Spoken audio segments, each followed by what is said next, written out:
అందరికీ నమస్కారం. Anvita's cook house కి స్వాగతం. ఈ రోజు మన స్పెషల్ రెసిపీ కట్టె పొంగలి. దీన్ని వెన్ పొంగల్ అని కూడా అంటూ ఉంటారు. పొంగల్ ఎప్పుడూ తినని వాళ్ళు పొంగల్ తినారా అని అంటారేమో కానీ పర్ఫెక్ట్ గా చేసిన పొంగలి ఒక్కసారి ఎవరైనా తింటే మళ్ళీ ఎప్పుడెప్పుడు తిందామా అని అనిపిస్తుంది. ఎంత బాగుంటుంది ఈ వెన్ పొంగల్ లేదా కట్టె పొంగలి. అమ్మవారి నైవేద్యాలకి మరికొన్ని పూజలకి ప్రసాదాలకి కూడా ఈ పొంగలి చాలా ఫేమస్. ఈ రెసిపీ కోసం ముందుగా ఒక గ్లాసు కొత్త బియ్యంని ఒక వెసల్లో వేసుకొని 2 సార్లు శుభ్రంగా వాష్ చేసుకొని పెట్టుకోవాలి. ఈ రెసిపీ కరెక్ట్ కన్సిస్టెన్సీతో ఇలా వాష్ చేసి పెట్టుకున్న బియ్యంని మనం డైరెక్ట్గా కుక్కర్లో వేసుకుంటే బాగా కుక్ అవుతుంది.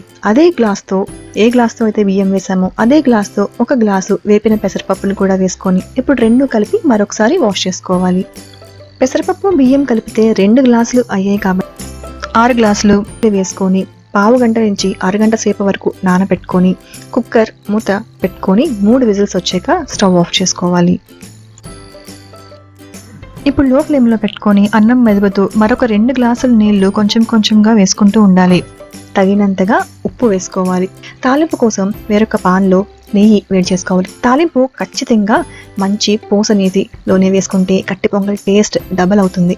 కట్ చేసి పెట్టుకున్న అల్లం ముక్కలు, జీలకర్ర, మిరియాలు, కరివేపాకు, మిరియాల పొడి 2 స్పూన్లు, మిరియాలతో పాటు మిరియాల పొడి కూడా వేసుకుంటేనే కారం ఈవెన్గా పడుతుంది పొంగల్కి. అండ్ ఆఖరిగా కాస్త 1 టేబుల్ స్పూన్ ఇంగువ వేసుకోండి. ఇంగువ తక్కువగా ఇష్టపడే వాళ్ళు ఇంకొంచెం తక్కువే వేసుకోవచ్చు, కానీ ఈ కట్టె పొంగల్కి ఇంగువ ఉంటేనే టేస్ట్ బాగుంటుంది. 1 టేబుల్ స్పూన్ ఇంగువ కూడా వేసుకొని ఈ తాలింపు అంతటిని కూడా మనం ఉప్పు కూడా వేసుకొని కుక్ చేసి పెట్టుకున్న రైస్లో వేసి బాగా మిక్స్ చేసుకుంటే కట్టె పొంగలి వేడి వేడిగా రెడీ టు సర్వ్ అన్నమాట.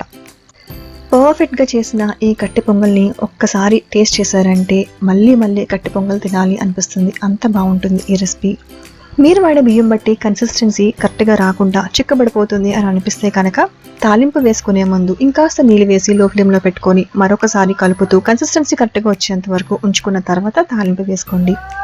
గుర్తుపెట్టుకోవాల్సిన ఇంకొక ఇంపార్టెంట్ విషయం ఏంటంటే పొంగలి చల్లారిన తర్వాత చిక్కబడిపోతుంది. సో దాన్ని బట్టి కన్సిస్టెన్సీ అడ్జస్ట్ చేసుకొని ఫ్లేమ్ ఆఫ్ చేసుకోండి. డైరెక్ట్గా కుక్కర్లో కుక్ చేసుకునేటప్పుడు ఒక విజిల్ రాగానే ఫ్లేమ్ మార్చుకోకపోతే నీరు బయటికి పొంగిపోతుంది. ఈ టిప్స్ అన్ని ఫాలో అయ్యి పర్ఫెక్ట్గా కట్టె పొంగలి ఇంట్లో ప్రిపేర్ చేసుకోండి. ఇలాంటి మరిన్ని డెలిషియస్ రెసిపీస్ కోసం అన్వితాస్ కుక్ హౌస్కి సబ్స్క్రైబ్ అవ్వండి. Thank you and bye bye.